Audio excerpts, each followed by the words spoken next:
Hola, ¿qué tal? Buenos días, gente linda de literatura argentina, de la EMAC. Nos internamos con la autora de hoy. Como ven, el final del programa es al palo con la literatura de mujeres en Argentina. No es casual eso, me parece que tiene que ver con quienes están produciendo eh, lo más interesante de la narrativa contemporánea argentina. Viene por ese lado, ¿no? Nosotros no vamos a llegar a ver, pero Selva Almada, que acaba de publicar un libro que está muy bueno también. Eh, Gabriela Cabezón Cámara, para mí ahí está el abanico de opciones más interesantes que está trabajando la literatura contemporánea en este mismo momento.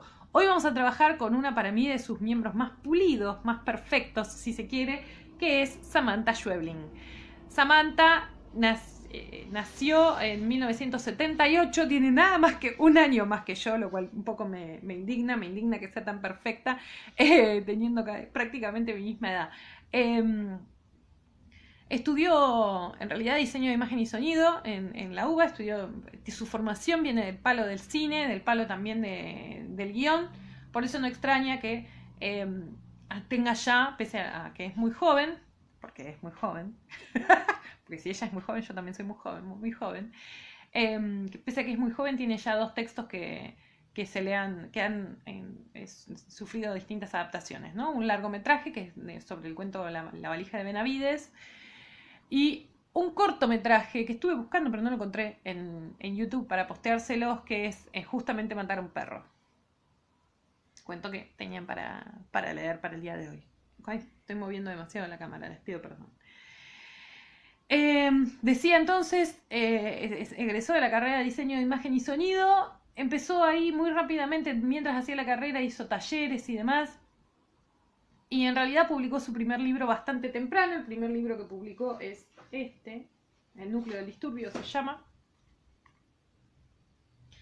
que es de 2002, si mal no recuerdo, a ver, me lo anoté en algún lado, sí, es de 2002. Eh, Con ese libro ganó varios premios, algunos de los cuentos por separado. No voy a hablar de todos los premios que tiene Samantha Schweblin porque son un montón.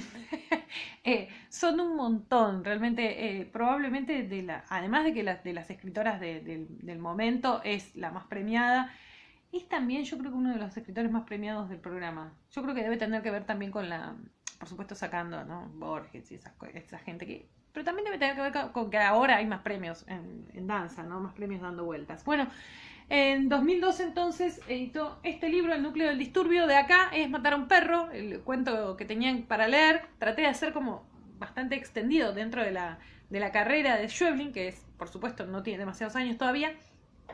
Traté de tomar un cuento del primer libro y uno de bastante más adelante. El segundo libro que sacó en realidad es se llama Pájaros al rescate, Pájaros en la boca, me confundí con el otro título. Este libro es de 2009 originalmente. Yo esta edición que tengo es una reedición más adelante, pero la primera edición fue igual que esta de Bucket y era de 2009. Un libro extraordinario. Bueno, después voy a hacer mis apreciaciones generales. Después salió esta, que es una novela corta, después, ¿no? Sí, 2014, que se llama Distancia de Rescate. Después salió este libro, ven que tiene bastante obra para ser alguien joven, que se llama Siete casas vacías. Este libro, que es de una editorial mexicana que se llama Páginas de Espuma, salió editado por acá porque ganó un premio, o sea, antes de ser editado, ganó el Premio Internacional de Narrativa Breve, ¿cómo se llama? Ribera del Duero. Un premio importante. Antes de ella lo había ganado Guadalupe Nettel, por ejemplo, que es muy buena también, una escritora mexicana. Este también es de cuentos, ¿no? El único hasta ahora que es una novela es Distancia de Rescate, que yo tengo también mis reservas sobre si se trata efectivamente de una novela o no. Y que es el último libro que tiene editado, que es de 2018, que se llama Kentucky's, que es, sí, una novela, ¿no? Una novela de largo aliento. Y es también una novela desde el punto de vista estructural, ¿no? Porque yo decía antes, tengo mis diferencias. Yo creo que Samantha Schweblin empezó siendo concretamente una cuentista. Es una cuentista genial, formidable, como ninguno, me parece. de los escritores de su generación, le tiene el pulso perfecto, ¿no? Mide perfectamente el tiempo y la respiración del cuento. En ese sentido, a mí sí me parece muy homologable dentro de la tradición argentina a Julio Cortázar, por ejemplo. Y quizás, para mi gusto, Distancia de Rescate es un cuento al que ella se vio obligada, vamos a decir, no quiero decir obligada porque parece que lo hubiese hecho en contra de su propia voluntad y por supuesto está lejos de eso, pero quiero decir, quizás, bueno, había una cierta presión social porque escribiera una novela y la trama de Distancia de Rescate en realidad daba para cuentos, ¿no? Y creo que es el único desatino que percibo en su si se me puede permitir a mí, que soy cualquiera, o sea, hablar de Samantha Schweblin, que es realmente para mí alguien que va a dar muchísimo que hablar en la literatura argentina.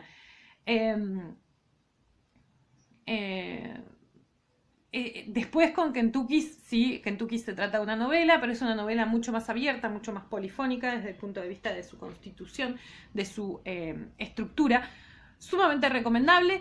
Quizás no si están un poco bajón, ¿no? Les quiero aclarar, en general la literatura de Schweblin es bastante dura, bastante ardua y ay, me quedé pensando porque el otro día me escribió una profe, ¿no? De la escuela para pedirme un consejo. Resulta que uno de sus alumnos de quinto año, uno de los libros que tenían para leer, también porque yo lo había propuesto cuando armé el programa, cuando era la coordinadora, era Las cosas que perdimos en el fuego, de Mariana Enríquez. ¿Vieron?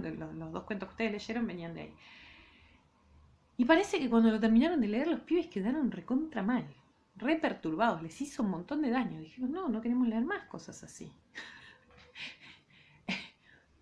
Entonces me escribe ella para decirme, ¿qué se te ocurre a vos que sea de Argentina, porque es parte del programa, del fin del siglo XX, comienzo del siglo XXI, que no sea tan fuerte, no sea tan perturbador?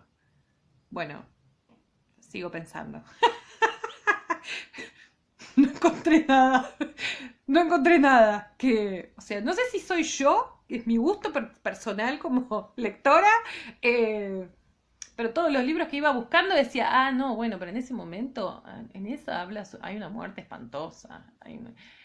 No sé si soy yo como lectora que me he ido, que tengo cierto gusto, que admito perfectamente, justamente por lo siniestro y demás, o no sé si es que lo mejor de la literatura argentina, por lo menos de este último tiempo, viene de la mano de lo que en algún punto produce alguna perturbación. Yo, si acá estuviera María Negroni, sería mucho más lapidaria que yo y diría, una buena literatura no puede hacer otra cosa más que perturbar a los sujetos. Pero yo no voy a ser tan lapidaria porque aparte atiendo a las necesidades psicológicas de los adolescentes, así que si ellos pensaron que era demasiado, que era too much, entiendo que pueda haber ahí algo de razón en eso, ¿no? Pero no saben lo que fue una conversación de locos. Yo le decía, me mandaba un audio y le decía, se me ocurrieron este y este. Y al rato le decía, no, pero este no, porque hay un asesino en serie, ahora que lo pienso. No, y de este otro no, bueno, es un crimen de odio, porque los matan porque son putos. Y de este otro, en realidad, así que hice eso como con 10, 12 títulos en los que le iba diciendo, sí, estos están buenos, y después le tenía que decir que no. Así que se ve que la literatura argentina también viene por este lado. Bueno, hablando de cuestiones perturbadoras, uno de mis temas favoritos, justamente es uno de los temas, también uno de los métiers en los que se desenvuelve para mí con mayor... o sea, no sale de ahí Samantha Schweblin, ¿no? Me gustaría decirles, no, bueno, pero hay algún cuento que en realidad no tiene esta característica. No. Si bien pueden, y acá viene la hipótesis en la que nos vamos a centrar durante toda la materia, si bien pueden tener matrices genéricas diferentes los cuentos, algunos quizás más cerca del terror, otros quizás más cerca del fantástico, otros como el libro Kentucky, como la novela, más cerca, ¿por qué no?, de la ciencia ficción. Lo que tienen todos en común es esta especie de magma muy impenetrable, muy sólido, solidificado de lo siniestro, ¿no? Todos estos cuentos comparten esa característica. Les dije yo cuando trabajamos con Piglia y seguimos viendo un poco la clase pasada, cuando vimos con Enrique, es que una de las hipótesis también que me interesaba trabajar en este final de programa, en este final de trayecto de literatura argentina, tenía que ver cómo con en la manera en la que se articulaban los géneros, ¿no es cierto? Las formas en las que los géneros se habían retrabajado en este último periodo, vamos a decirlo de forma amplia, de la literatura nacional, ¿no? Con Piglia habíamos visto cómo se podía adaptar cierta matriz del género policial. Con Mariana Enríquez vimos la clase pasada como en la matriz del género terror, un género...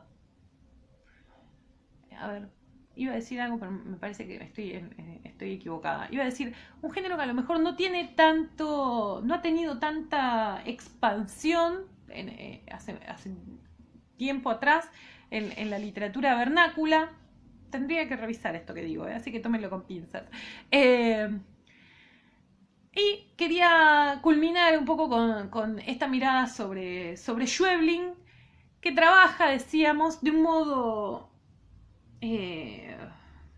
laxo, de un modo no determinante, con las estructuras del género, con el aporte genérico que le da el fantástico, ¿sí? Acá viene la clave y esta es la forma particular que va a tener el trabajo del fantástico en la obra de Schweblin concretamente. Creo que Schweblin logra combinar muy bien algunas características genéricas del género, genéricas del fantástico, con preocupaciones ciertas que tienen mucho que ver con la contemporaneidad, ¿sí? Digamos, el grueso de su obra, ¿no? Después voy a hacer algunas salvedades. Logra entonces articular ese par, ¿no? El par genérico junto con el par de la realidad contemporánea. ¿Qué temas? Después vamos a desarrollar un poquito más esto, pero ¿qué temas entonces para mí aparecen con mucha fuerza, sobre todo en la literatura, en esta literatura que nosotros estamos viendo de Schweblin, en la literatura de los cuentos? Bueno, mucho de lo que tiene que ver con la violencia y mucho también del aporte que hace Schweblin sobre la mirada a partir del género, ¿no? De lo femenino en relación a esa violencia también, con sus miles de matices, miles de capas sutiles que me parece a mí se articulan muy bien. Hay otros temas, por supuesto, tiene una obra cuentística bastante grande, que no se agota en estos dos, pero bueno, los dos cuentos que yo elegí trabajar, vieron que la clase pasada les dije en un momento, dije, bueno, no sé si para mi hipótesis elegí los dos mejores cuentos. Sí elegí los dos cuentos que me gustaban mucho, mucho de Schweblin. A lo mejor hay algunos que caracterizan un poco mejor esto que estoy diciendo. Pero sin embargo, pese a esta salvedad que merece ser hecha, lo cierto es que estas dos temáticas, que son generales de la obra de Schweblin, se condicen una con cada uno de los dos cuentos que elegí, ¿no? En el caso de Matar a un perro, por supuesto, el tema es la violencia. En este caso, la violencia, lo más formidable que tiene el texto, ¿no? La violencia completamente desatada, descontrolada. Y por otro lado, en el otro cuento, me parece a mí, esta cuestión que tiene que ver con, en el caso como una especie de relación de abuso, ¿no? Después lo vamos a trabajar un poco más en detalle, ¿no? Por lo menos ahí está como intuido eso. Antes de seguir hablando sobre el fantástico, que va a ser en lo que yo me voy a centrar, quiero aclarar que no es que toda la obra, como dije antes, no es que toda la obra de Schweblin se concentre exclusivamente en el fantástico. Tiene algunos cuentos que hay gente que decide caracterizar como terror. Hay uno muy bueno que es de una gente que está cavando un pozo, no me acuerdo cómo se llama, está en el núcleo del disturbio. Les dejo todos los libros. Ay, esto no tendría que decirlo en YouTube. Bueno, ya lo dije. Les dejo todos los libros en el Classroom, ¿sí? Que los conseguí todos digitalizados, así que los tienen ahí. No debería decirlo en YouTube. Prometo que después de ver esta clase se autodestruirá. Después de que ustedes la vean. Ay, no lo encuentro. El cavador era... Capaz que no estaba en el núcleo del disturbio. Estas son las cosas que yo haría si estuviésemos en clase, así que el cavador. Ay, bastante bien me acordé. Está en Pájaros en la boca. Que hay gente que, de hecho hay algunos trabajos que lo leen desde la perspectiva del terror. Para mí Kentucky es un relato de ciencia ficción y como les decía en algún momento cuando vimos allá lejos y hace tiempo algún elemento de ciencia ficción, lo que más me fascina de Kentucky es que trabaja con la ciencia ficción, digamos, en el sentido como más moderno del término, ¿no? Donde vieron que hay cosas de ciencia ficción que está produciendo, sobre todo, por ejemplo, el lenguaje audiovisual, voy a decir, porque hay películas y hay series, ¿no? Que son, me parece a mí que son cosas formidables, reflexiones que se hacen que están muy por afuera. Hablando de las matrices genéricas, ¿no?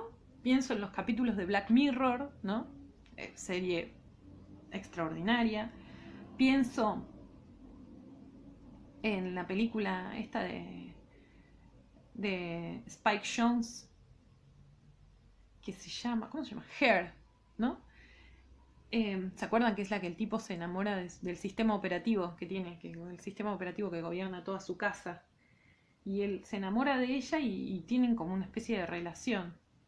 Vieron que tiene una estética rara, ¿no? Y lo mismo había una serie, ahora no me acuerdo cómo se llama, que era con Emma Stone, que estaba dando vueltas, que era como una estética rara porque era como una especie de futurismo retro, ¿no? Como, no a la manera del steampunk, ¿no? Vieron el futurismo del steampunk de comienzos del siglo XX, que era como una especie de futurismo del siglo XIX. O la mirada que el siglo XIX tenía sobre lo que iba a pasar en el siglo XX. No. El ejercicio que hacen en Her o en ay, ¿cómo se llamaba esta serie? Bueno, ya me va a salir.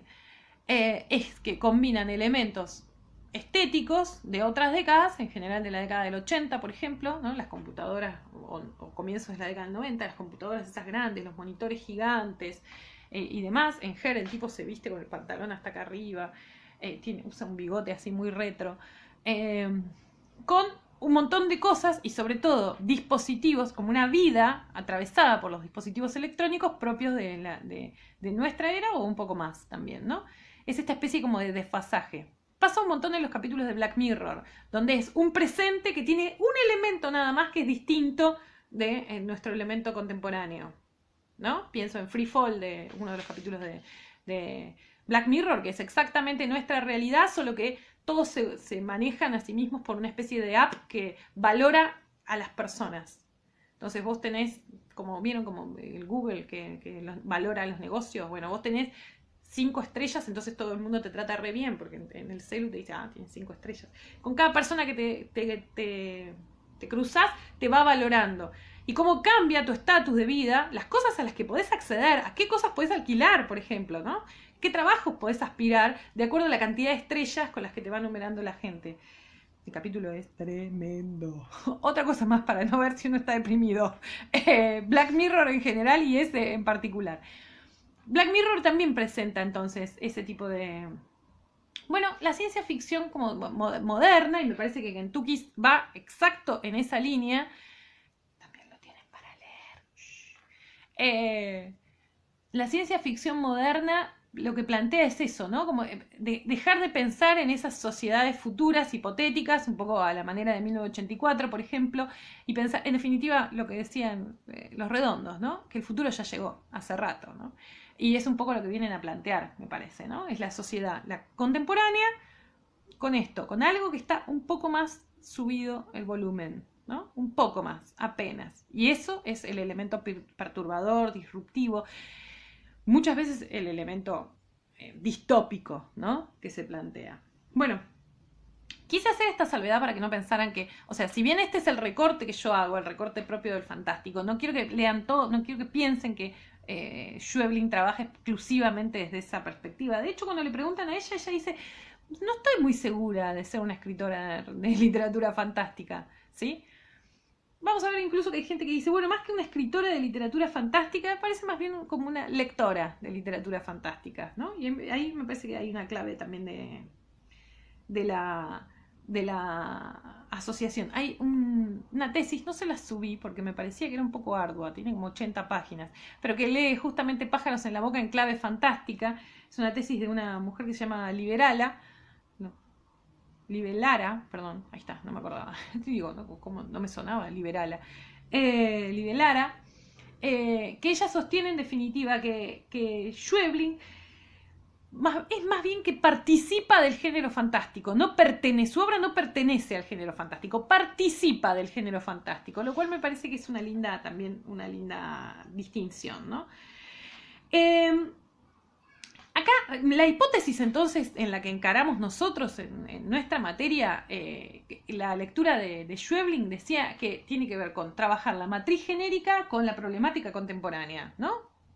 Eso a mí me parece que es también una forma de salir de cierta antinomia tradicional en relación al género fantástico. Lo hablamos en más de una oportunidad, creo, ¿no? Quiero decir, esta mirada que tradicionalmente encara el género fantástico como un género de evasión. Ahí está, no me salía la palabra. Como un género de evasión, ¿no? Es una mirada muy de la década del 40. Pero una polémica que, quiero decir, que hubo acá, por supuesto, pero que también se hizo caja de resonancia en el resto del mundo, ¿no? Le voy a plantear en términos de dos teóricos que ustedes quizás hayan visto o vayan a ver si no vieron todavía, en teoría literaria, ¿no? Me refiero a George Lukács y Theodor Adorno. Ambos dos sostenían casi podríamos pensar una polémica, ¿no? ¿Qué pensaba Lukács? Lukács venía del palo del marxismo. Quiero aclarar que Adorno y todo Frankfurt también venían del palo del marxismo, ¿eh? O sea, los dos estaban pensando en términos de transformación social, ¿no? Y en términos de cómo la literatura se vincula con esa transformación posible. Lo que decía Lukács es que la verdadera literatura subversiva era, por supuesto, el realismo, decía, porque toda esa literatura él englobaba, ¿no? Lo fantástico junto con la literatura de vanguardia, las experiencias, no sé, de las vanguardias de medio de la década del 20, del siglo XX, ¿no? Decía, son en realidad estrategias de evasión, porque no hablan del aquí y el ahora del sujeto, ¿no? Que es lo inmanente, que es lo que el tipo debe resolver y tramitar en términos literarios, ¿sí? La literatura tiene una enorme potencia para hacer que el sujeto entienda su lugar, su rol en el mundo, su rol subalterno en el mundo y lo modifique. Todas estas, iba a decir invenciones, como todas estas como artilugios entretienen, en definitiva, al sujeto de lo que verdaderamente se tiene que ocupar, que es de cambiar su situación social, ¿sí? Eso dice George Lukács. Año muy poco después, Adorno y el resto de la escuela de Frankfurt le contestan, no. No estamos para nada de acuerdo. Fíjense, me copié una cita de Adorno que siempre me gusta mucho. Dice Adorno sobre el arte de vanguardia, pero también engloba en eso al fantástico. El arte de vanguardia alude a la realidad social, pero no mediante técnicas de identificación. Uno, ¿no? Pongo en texto este personaje que es un oprimido y para que vos te des cuenta de que vos sos un oprimido, ¿sí? Un poco a la manera, ¿se acuerdan de Mariani y el resto del grupo de Florida? O sin ir más lejos, ¿se acuerdan del texto que les leí de la prosa que les leí de Paco Urondo? ¿Se acuerdan? Que era de una chica que se levantaba y que era todo muy en términos de identificación, ¿no? En términos, bueno, vos sos este obrero que está teniendo un mejor pasar, ojo que no te pase esto exactamente. Bueno, algo de eso me parece que es a lo que alude Adorno. Pero no mediante técnicas de identificación, sino mediante el distanciamiento y el contraste, que provocan un eficaz efecto crítico. Fíjense, dice, ¿qué es lo que propongo? Lo que propone el arte de vanguardia o la literatura fantástica, dice, propone hablar de lo real, pero habla de lo real mediante la estrategia del distanciamiento, de lo que estoy contando en relación a aquello a lo que aludo, y dice el contraste. Ahí ya me encanta, porque todavía se vuelve más complejo y se vuelve más impredecible, ¿no? Eso me parece extraño, me parece formidable de pensar. A mí siempre me gusta pensar que la literatura, la buena literatura, en realidad trabaja en relación a lo real. Bueno, habrán visto toda la materia. Yo trato de hacer esos diálogos entre lo real y lo literario. Yo creo que la literatura interviene en el mundo de lo real, ¿no? que puede intervenir a la manera del Facundo en Sarmiento, digo, para ir cerrando el programa, haciendo o de Operación Masacre, ¿no? Donde hay una intervención que es concreta, hay una identificación, hay uno a uno, hay una relación de uno a uno, o puede intervenir como intervienen los símbolos, de formas más sutiles, ¿sí? Quiero decir, la literatura es un símbolo, y como todo símbolo, en el fondo, como toda metáfora, es ingobernable. Y ahí viene el carácter hermoso y tremendo al mismo tiempo de la literatura, ¿sí?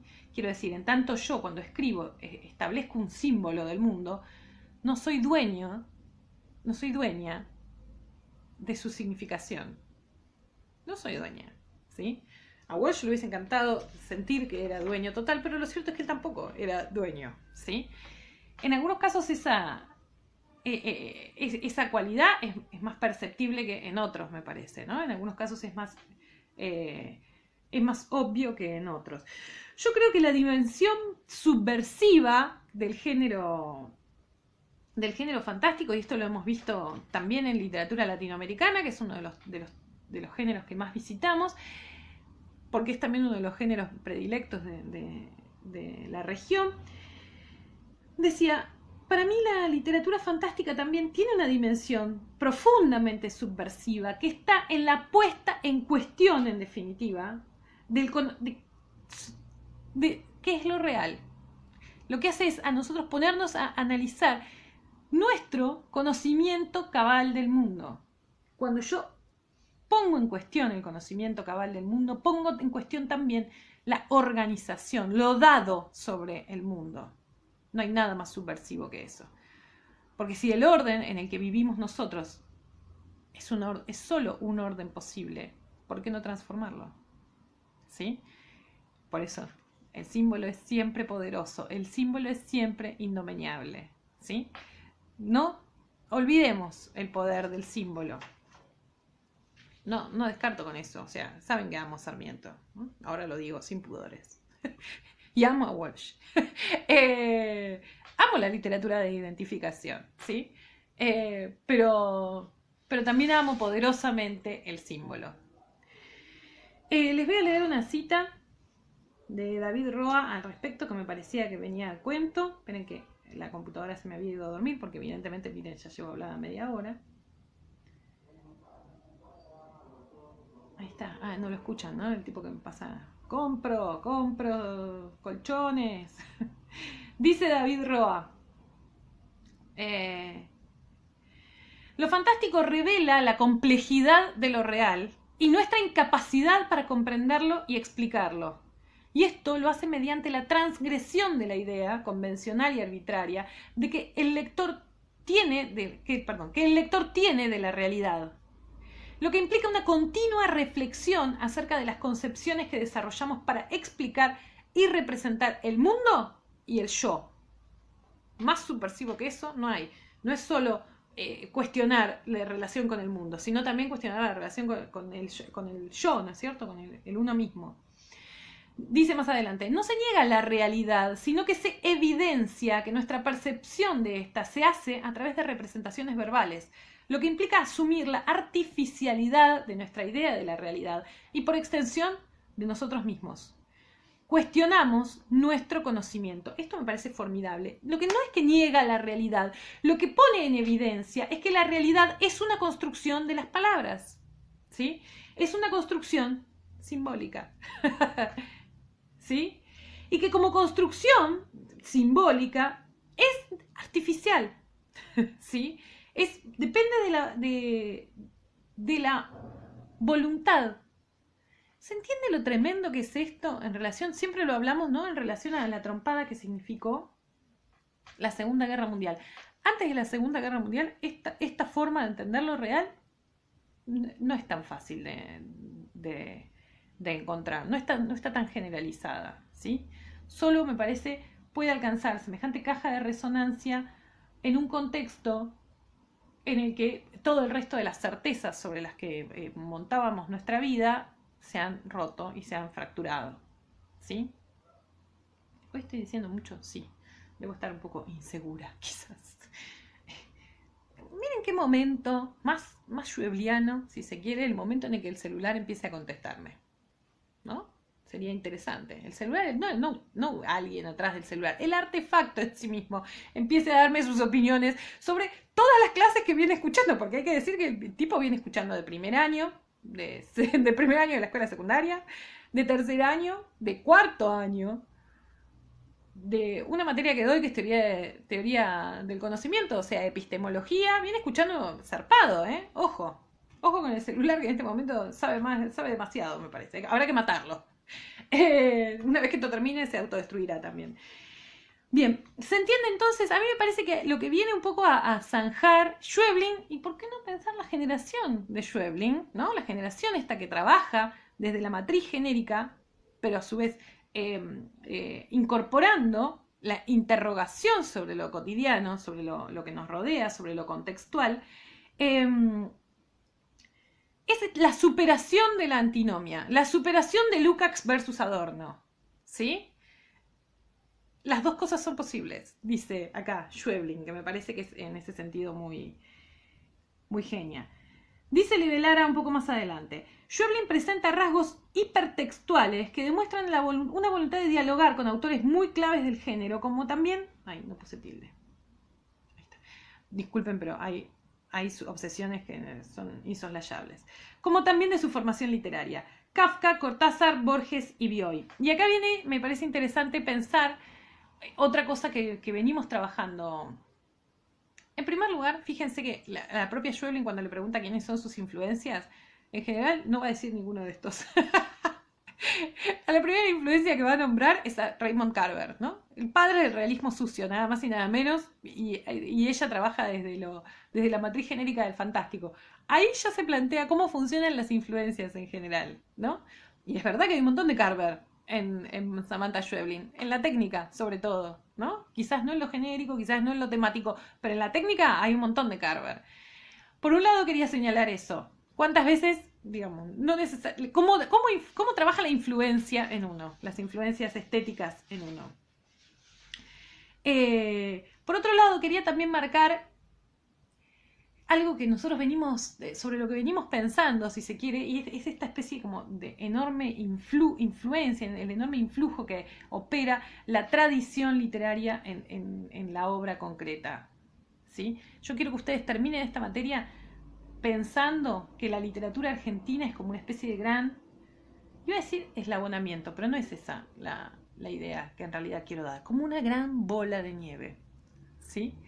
De la cual Samantha Schweblin sería como el aspecto en este momento, el aspecto más externo, pero no hay Samantha Schweblin, la fase exterior de esta bola gigante de nieve, sin pensar en Cortázar, en Bioy, en Borges, ¿por qué no? Algo que para mí es importante, en Silvino Campo, ¿sí? La tradición literaria funciona un poco de esa manera, ¿no? Todos nos vamos colocando, en algún punto vamos estableciendo alguna relación con nuestra tradición. Y yo les decía, por eso vuelvo sobre esta idea al final del programa también, porque quiero que nosotros pensemos también en cuál es nuestra relación con la tradición literaria argentina. ¿Cuál será nuestro panteón? ¿Cuál será nuestra influencia?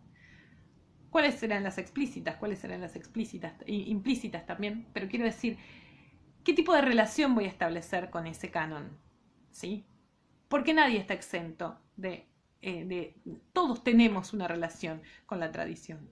Es mejor reflexionarla para manejarla en provecho de uno. ¿Sí? Todos tenemos una relación con nuestra tradición literaria, con la tradición literaria que nos toca, que en este caso es la argentina. Lo mejor que nos puede pasar es empoderarnos de ella, para usar una palabra bien contemporánea, para poder hacer un buen uso de la misma, para poder establecer bien claramente las continuidades y las rupturas, ¿no? Lo que dice más adelante también Libelara, ¿no? Dice, la obra de Schweblin muestra la enorme pervivencia, fíjense, esto me gusta, pervivencia, actualización y transformación de las partes de la maquinaria fantástica argentina, ¿sí? 3 procedimientos posibles en relación a eso, ¿no? La pervivencia, la actualización y la transformación de las claves del género. Eh, por eso es importante reflexionar. Yo no quiero decir con eso que mi materia es la más importante de la carrera, por favor, no, no lo he dicho yo. Este video se autodestruirá además, así que si lo dijera tampoco no quedarían huellas de eso. No, pero quiero decir, es muy importante que nosotros entendamos, si pretendemos formar parte de esta enorme bola de nieve, entendamos también cuál es nuestra relación con nuestros predecesores, ¿no? Fíjense la cantidad de cosas que vimos este año en relación a eso, la cantidad de líneas de continuidad, la cantidad de líneas de ruptura también que vimos en relación a eso, ¿no? Y pensaba en las muchas eh, apropiaciones del Martín Fierro que estuvimos trabajando, por ejemplo, que esas son como más literales, pero en otros casos incluso mucho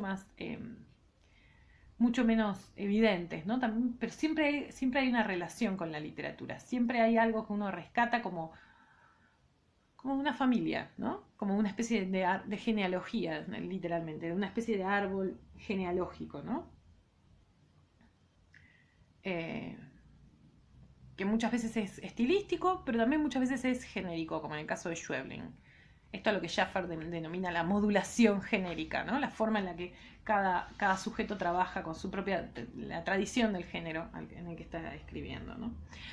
Bien, ya voy 40 minutos y yo quería leer todo un cuento. Otra vez estoy en el horno. Quizás esta vez igual haya sido mi culpa. Estoy un poco... No es dispersa, ¿eh? Yo soy como... me gusta... Arborescente, me gusta pensar. Rizomática. Quizá, ¿por qué no? Yo creo que en particular igual el trabajo que hace Schweblin con el fantástico, haciendo todas las salvedades que hice hasta ahora, el trabajo que hace Schweblin con lo fantástico tiene por supuesto mucho que ver con la bendita Unheimlich que venimos trabajando, ¿no? Esta idea, la palabra alemana que da cuenta de lo extraño en lo cotidiano. Yo creo que es como una especie de variante de eso. Ay, no lo dije hablando de esto, pero Schweblin vive hace 1000 años, desde 2012, más o menos, en Alemania, justamente. Ven que todo tiene que ver con todo. Vive en Alemania, en Berlín, desde hace mucho, mucho tiempo. Vive ahí, se fue becada originalmente, ahora no sé si seguirá teniendo la beca, porque ya pasaron como 10 años, bueno, menos, 8. Así que no sé si seguirá ahí. Una vez leí una nota interesantísima, ven que estoy arborescente, una nota interesantísima donde decía que curiosamente se había ido a Alemania y en Alemania dice que vivía muy cerca, a una cuadra de una biblioteca. Y que esa biblioteca tenía una cantidad enorme de literatura latinoamericana en español. Entonces dice, curiosamente me he venido a Alemania para más que nunca estar al día y en contacto con la literatura de mi región, ¿no? Digo, para pensar en esas paradojas. Bueno, hablaba entonces de la Unheimlich, este concepto alemán que tiene que ver con lo extraño en lo cotidiano, que creo que está muy bien cultivado en la obra de Schweblin. Pero yo agregaría a esa Unheimlich, decía un dato, ¿no? O sea, seguro que los alemanes también deben tener una palabra para eso, pero yo creo que no es lo extraño en lo cotidiano. En el caso, muchas veces, casi en buena parte de la obra de Schweblin, es lo extraño en lo familiar. ¿Sí? Se instala en lo familiar en sentido más literal, ¿eh? De la familia, los vínculos familiares, que vendrían a ser uno de los que le dan más, de los que aparecen más explorados en la obra de Schweblin y de manera más perturbadora. ¿Sí? Tiene, tiene bastante, que le han preguntado un montón por el tema, por supuesto, porque si se fijan, buena parte de su obra tiene que ver con eso, con la idea de los vínculos familiares, pero me parecía eh, interesante planteárselos en estos términos, ¿no? O sea, vinculándolo con algo, con un concepto que es muy tradicional, muy viejo, muy antiguo de la literatura fantástica, que es el de la Unheimlich, ¿no? Lo extraño en lo cotidiano. Es como una especie de vuelta de tuerca sobre eso e instala el extrañamiento sobre los vínculos familiares, ¿no? Hay un cuento formidable de pájaros en la boca, creo que está acá, a ver, que se llama Mariposas. Léanlo y van a ver, sí, Mariposas. Es el segundo. Léanlo y van a entender perfectamente a lo que aludo con eso. ¿sí? Hay otro también que era el del deprimido, que se llama Walter. Es genial esta mina, les juro. Tengo una mi hermano Walter. Lean esos dos cuentos también. Bueno, ahora les voy a terminar haciendo leer toda la obra, ¿no? Sí, sí, sepan que sí. Donde está bien puesto de manifiesto que el problema, el centro nodal de la perturbación está en los vínculos familiares, ¿sí?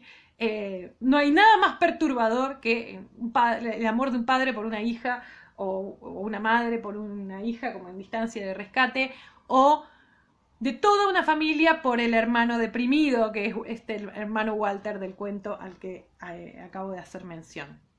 Léanlos, en cualquier caso son todos uno más perfecto que el otro. Y fíjense la palabra que uso, perfecto, que me parece que es lo que viene. ¿Cómo logra en general este extrañamiento? Voy a hablar en general, después vamos a hablar en particular. Lo logra mediante un proceso que para mí suele estar caracterizado por un proceso de focalización extrema, ¿sí? El cuento muchas veces está narrado en primera persona o está narrado en una tercera persona, pero que está muy, muy cerca de uno de los personajes, que nos invita a ver el mundo desde su perspectiva y que también omite relatar un montón de cosas. Ese proceso como de focalización extrema que nos hace ver el mundo desde la perspectiva de un personaje, y lo pienso en relación al cuento que ustedes que tenían que leer, un hombre sin suerte, funciona un poco, ahí sí, para instalarlo dentro de la tradición argentina. No sé si se acuerdan, no lo leímos este año, pero seguramente lo hayan leído porque es un clásico de Cortázar, el que se llama Después del almuerzo. Un cuento que está narrado desde la perspectiva del niño, al que le dicen que tiene que sacar a pasear. Tiene que sacar a pasear algo, ¿sí? Y la narración está puesta en relación a eso. En el cuento jamás se dice qué es lo que tiene que sacar a pasear, y nosotros vamos todo el cuento alternando posibilidades entre si es un hermano enfermo, si es algún tipo de otro tipo de criatura, si es una cuestión metafórica y es en realidad una emanación de sí mismo, la emanación vergonzosa, vergonzante sobre sí. Ninguna de todas esas cosas quedan claras en Después del almuerzo. Bueno, todo eso que no se dice en Después del almuerzo es la gracia que tiene el cuento. Un cuento, dicho sea de paso, formidable, estremecedor para mi gusto, y terriblemente siniestro. Les jodería a los alumnos de quinto de mi colega. Todo eso radica en esta idea de lo que Vargas Llosa denomina el dato escondido, que no es otra cosa más que algo que nosotros venimos trabajando bastante, y sobre todo las que hicieron conmigo literatura latinoamericana, venimos dándole vueltas en relación a la literatura de la región, que es la idea del lector activo, ¿no? Del lector activo, que es un tipo que debe ser capaz de complementar vamos a decir, de completar las elipsis del texto, ¿sí? Por supuesto, esto decíamos, tiene una larga tradición literaria muy, muy cercana a la tradición anglosajona, en particular a Hemingway, que es el que teorizó al respecto cuando ideó su famosa teoría del iceberg, pero que también puede hundir sus raíces mucho más allá, por ejemplo, en el tiempo, para mí particularmente con la obra de Chekhov, ¿no? La obra cuentística de Chekhov. Voy a leerles un fragmento de lo que dice Vargas Llosa. Por supuesto no está hablando sobre Schweblin, Vargas Llosa. Está hablando sobre el dato escondido en general, ¿no? Esto está en un artículo que les dejé. Van a ver que les dejé unos artículos, 4 creo, para que lean sobre Schweblin. Vargas Llosa está hablando de los silencios significativos, aquello que en el cuento se omite directamente decir. Los datos escamoteados por un astuto narrador que se las arregla para que las informaciones que calla sean, sin embargo, locuaces y asusen, me encanta esa idea, ¿no? Las informaciones que callan sean locuaces y asusen la imaginación del lector, de modo que éste tenga que llenar aquellos blancos de la historia con hipótesis y conjeturas de su propia cosecha. ¿Sí? Me encanta la idea porque se funda en un oxímoron, ¿no? Es una especie de silencio que habla necesariamente la elipsis. Si no habla, no es elipsis porque no es significativo en el texto, ¿sí? esto es el procedimiento sobre el que se monta buena parte de la narrativa de Schweblin, en particular el cuento del que les quería leer un fragmento, que es Un hombre sin suerte. Matar a un perro funciona exactamente de la misma manera, ¿sí? El dato escondido en este caso va a tener que ver con toda la historia. ¿Para qué el tipo está yendo ahí, no? Hay como está la idea del entrenamiento de un asesino que está en entrenamiento, pero nosotros no tenemos demasiado más datos al respecto. En eso funciona un poco como los asesinos de Hemingway, ¿no? Todo lo otro, nosotros conocemos la inmanencia del texto. Debemos reponer todo el resto del contenido. Sobre un hombre sin suerte, todo es elipsis el cuento. Y ahora vamos a leer muy concretamente cómo. A mí me gusta relacionar este cuento concretamente con alguien que no aparece dentro de las influencias que encuentra en general la gente en la obra de Schweblin, pero que para mí es muy clara su influencia, que es Silvino Campo, ¿sí? En el tratamiento sobre la mirada de la infancia, en esta especie de mirada perturbadora y siniestra sobre los lazos familiares, yo veo, más incluso que la influencia de Borges o de Bioy, veo muy claramente la influencia de la obra de Silvina Ocampo. Estoy buscando en el libro que no es este. Genial. Veo la obra, decía, de Silvina Ocampo, ¿no? En esa veo lo que Borges, ¿se acuerdan que decía de Silvina Ocampo? La crueldad inocente u oblicua, decía, que tiene en sus textos. La veo perfectamente más siniestra aún, ¿no? Con el volumen más alto sobre la siniestro en el caso de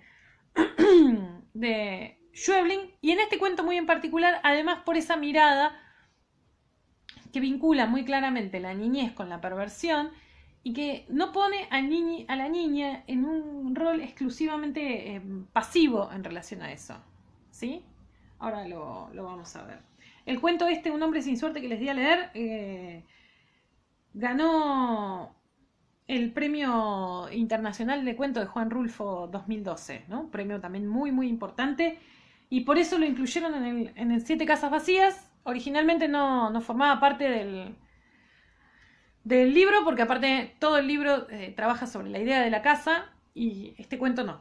Así que, pero bueno, lo incluyeron porque era porque es buenísimo. O sea, se hubiese perdido una gran cosa el libro si no fuese por ese cuento. Lo iba a leer todo, pero me parece que no. Bueno, sí, fue. Un rato más, un rato menos, ¿no? Que estemos juntos, no pasa nada, ¿no? Esperen que no quiero quedarme como sin batería como me pasó la vez pasada. Fíjense que me voy a fijar a ver si tengo batería todavía. No, tengo batería, estoy perfecta. Un hombre sin suerte. El día que cumplí 8 años, mi hermana, que no soportaba que dejaran de mirarla un solo segundo, se tomó de un saque una taza entera de lavandina. Abby tenía 3 años. Primero sonrió, tal vez por el mismo asco, después arrugó la cara en un asustado gesto de dolor. Cuando mamá vio la taza vacía colgando de la mano de Abby, se puso tan blanca como ella. Qué párrafo perfecto de comienzo, ¿no? En eso ven que, por eso digo la respiración perfecta que tiene, la respiración que tiene del cuento, ¿no? Los comienzos son todos así, siempre. En un párrafo, vieron como hablábamos de Cortázar en su momento, en un párrafo logra decir un montón de cosas. No puedes no leer el resto del cuento después de haber leído ese primer párrafo, ¿sí? Abby, mi Dios, fue todo lo que dijo mamá. Perdón. Abby, mi Dios, y todavía tardó unos segundos más en ponerse en movimiento. La sacudió por los hombros, pero Abby no respondió. Le gritó, pero Abby tampoco respondió. Corrió hasta el teléfono y llamó a papá, y cuando volvió corriendo, Abby seguía de pie con la taza colgándole de la mano. Mamá le sacó la taza y la tiró en la pileta. Abrió la heladera, sacó la leche y la sirvió en un vaso. Se quedó mirando el vaso, luego a Abby, luego el vaso, y finalmente tiró también el vaso a la pileta.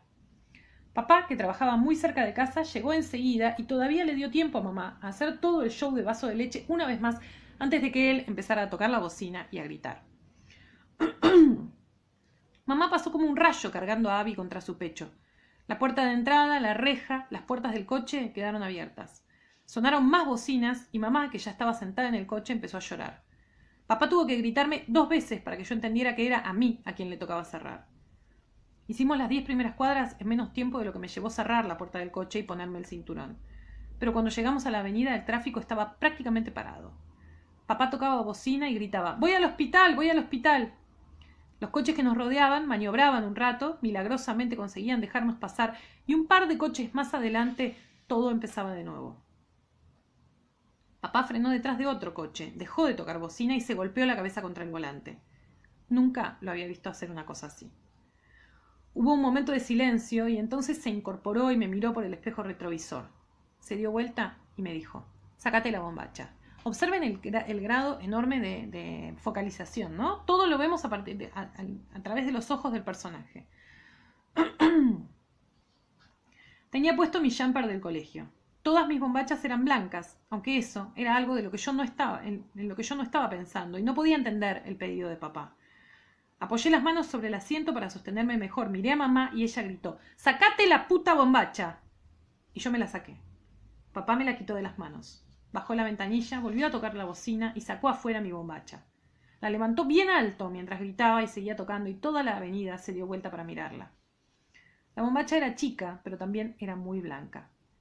Una cuadra más atrás, una ambulancia encendió las sirenas, nos alcanzó rápidamente y nos escoltó. Papá siguió sacudiendo la bombacha hasta que llegamos al hospital.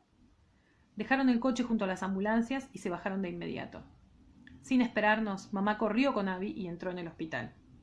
Yo dudaba si debía o no bajarme. Estaba sin bombacha y quería ver dónde la había dejado papá, pero no la encontré ni en los asientos delanteros ni en su mano, que ya cerraba desde fuera su puerta. «Vamos, vamos», dijo papá. Abrió mi puerta y me ayudó a bajar. Cerró el coche. Perdón, no sé qué me pasa. Bueno, ya les dije, es la falta de costumbre de hablar tanto. Me dio unas palmadas en el hombro cuando entramos en el hall central. Mamá salió de una habitación del fondo y nos hizo una seña.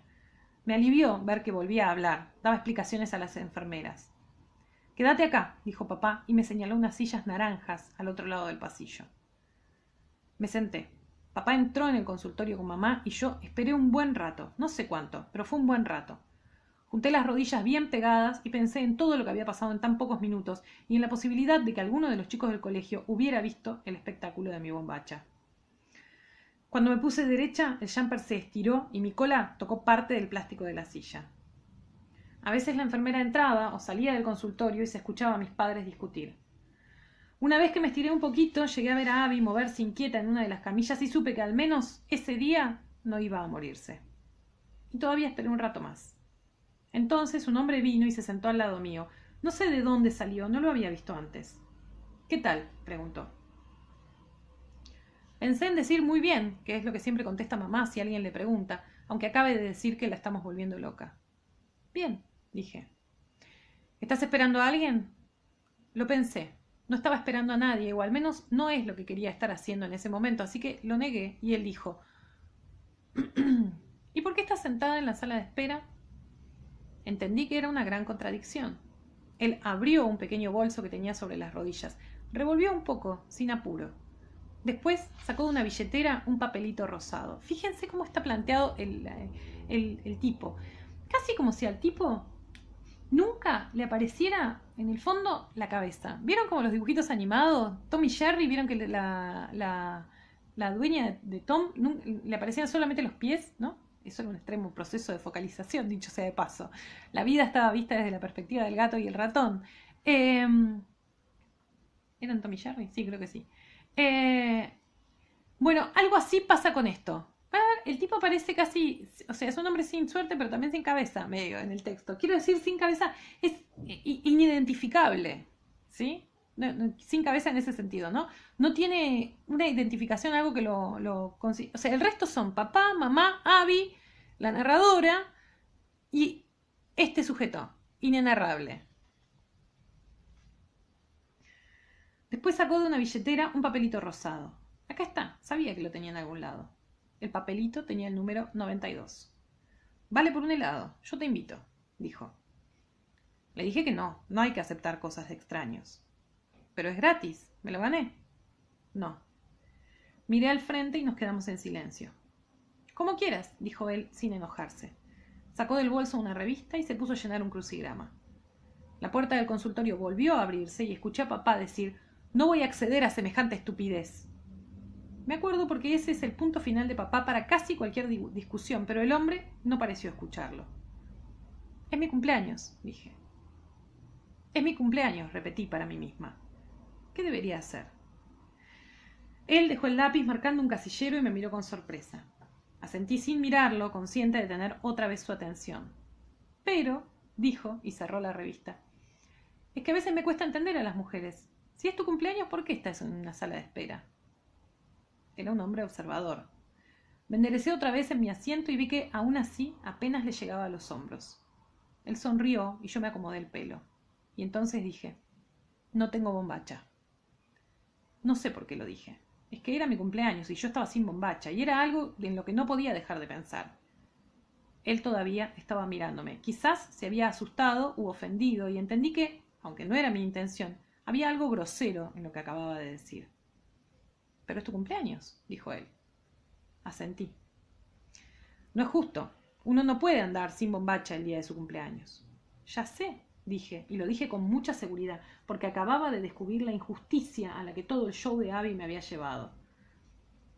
Él se quedó un momento sin decir nada. Luego miró hacia los ventanales que daban al estacionamiento.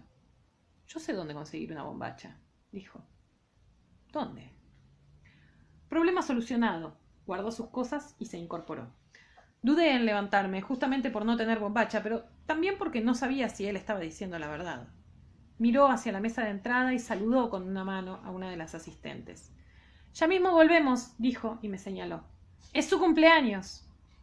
Y yo pensé, por Dios y la Virgen María, que no diga nada de la bombacha. Pero no lo dijo. Abrió la puerta, me guiñó un ojo y yo supe que podía confiar en él. Salimos al estacionamiento. De pie, yo apenas le pasaba de la cintura. El coche de papá seguía junto a las ambulancias. Un policía le daba vueltas alrededor, molesto. Me quedé mirándolo y él nos vio alejarnos. El aire me envolvió las piernas y subió, acampanando mi jumper. Tuve que caminar sosteniéndolo con las piernas bien juntas.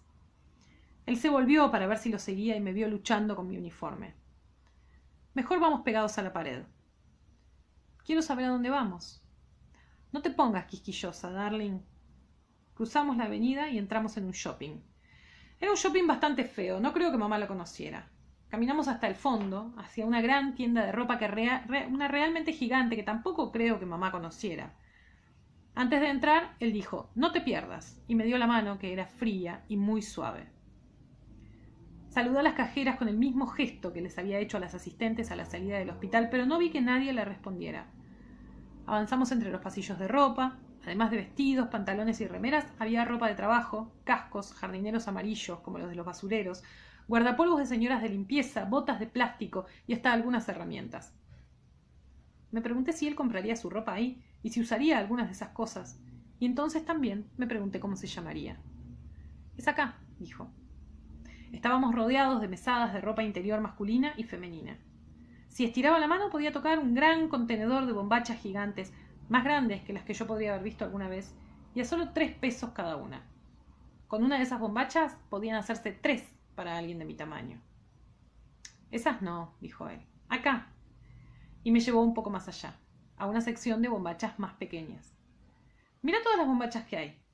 ¿Cuál será la elegida, mi lady? Miré un poco, casi todas eran rosas o blancas. Señalé una blanca, una de las pocas que había sin moño. Esta, dije, pero no tengo para pagar. Se acercó un poco y me dijo al oído, eso no hace falta. ¿Sos el dueño? No, es tu cumpleaños. Sonreí. Pero hay que buscar mejor, estar seguros. Ok, darling, dije. No digas ok, darling, dijo él, que me pongo quisquilloso. Y me imitó, sosteniéndome la pollera en la playa de estacionamiento. Me hizo reír, y cuando terminó de hacerse el gracioso, dejó frente a mí sus 2 puños cerrados, y así se quedó hasta que entendí y toqué el derecho. Lo abrió. Estaba vacío. ¿Todavía puedes elegir el otro? Toqué el otro. Tardé en entender que era una bombacha porque nunca había visto una negra. Y era para chicas, porque tenía corazones blancos, tan chiquitos que parecían lunares, y la cara de Kitty al frente, donde suele estar ese moño que a mi mamá y a mí, que ni a mi mamá ni a mí nos gusta. Hay que probarla, dijo. Apoyé la bombacha en mi pecho. Él me dio otra vez la mano y fuimos hasta los probadores, que parecían estar vacíos. Nos asomamos. Él dijo que no sabía si podría entrar, porque esos eran solo para mujeres, que tendría que hacerlo sola. Era lógico, porque a menos que sea alguien muy conocido, no está bien que te vean en bombacha. Pero me daba miedo entrar sola al probador. Entrar sola o algo peor, salir y no encontrar a nadie. ¿Cómo te llamas? Pregunté. Eso no puedo decírtelo. ¿Por qué? Él se agachó, así que daba casi a mi altura, o por ahí yo unos centímetros más altos. Porque estoy ojeado. ¿Ojeado? ¿Qué es estar ojeado? Una mujer que me odia dijo que la próxima vez que yo diga mi nombre, me voy a morir. Pensé que podía ser otra broma, pero lo dijo todo muy serio. Podrías escribírmelo. ¿Escribirlo? Si lo escribieras, no sería decirlo, sería escribirlo. Y si sé tu nombre, puedo llamarte y no me daría tanto miedo entrar sola al probador. Pero no estamos seguros. ¿Y si para esa mujer escribir es también decir? Si con ella se refirió a dar a entender, a informar mi nombre del modo que sea, ¿y cómo se enteraría? La gente no confía en mí y soy el hombre con menos suerte del mundo. Eso no es verdad, eso no hay manera de saberlo. Yo sé lo que te digo. Miramos juntos la bombacha en mis manos. Pensé que mis padres podrían estar terminando. Pero es mi cumpleaños, dije.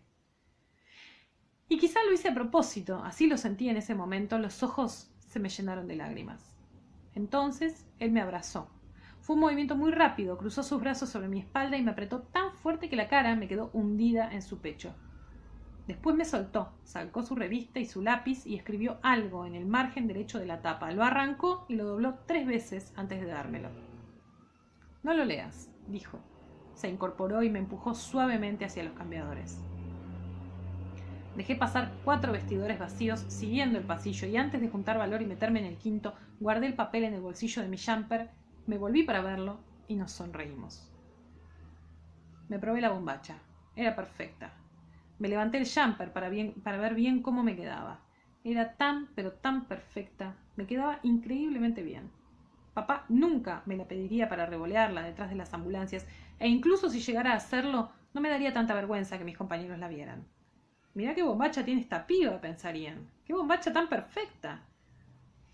Me di cuenta de que ya no podía sacármela y me di cuenta de algo más, y es que la prenda no tenía alarma. Tenía una pequeña marquita en el lugar donde suelen ir las alarmas, pero no tenía ninguna alarma. Me quedé un momento más mirándome al espejo y después no me aguanté más y saqué el papelito, lo abrí y lo leí. Salí del probador y él no estaba donde nos habíamos despedido, pero sí un poco más allá, junto a los trajes de baño. Me miró y cuando vio que no tenía la bombacha a la vista, me guiñó un ojo y fui yo la que lo tomó de la mano. Esta vez me sostuvo más fuerte. A mí me pareció bien y caminamos hacia la salida. Confiaba en que él sabía lo que hacía, en que un hombre ojeado y con la peor suerte del mundo sabía cómo hacer esas cosas. Cruzamos la línea de cajas por la entrada principal. Uno de los guardias de seguridad nos miró acomodándose el cinto. Para él, mi hombre sin suerte sería mi papá, y me sentí orgullosa. Pasamos los sensores de la salida hacia el shopping y seguimos avanzando en silencio todo el pasillo hasta la avenida. Fue cuando vi a Abby sola en medio del estacionamiento.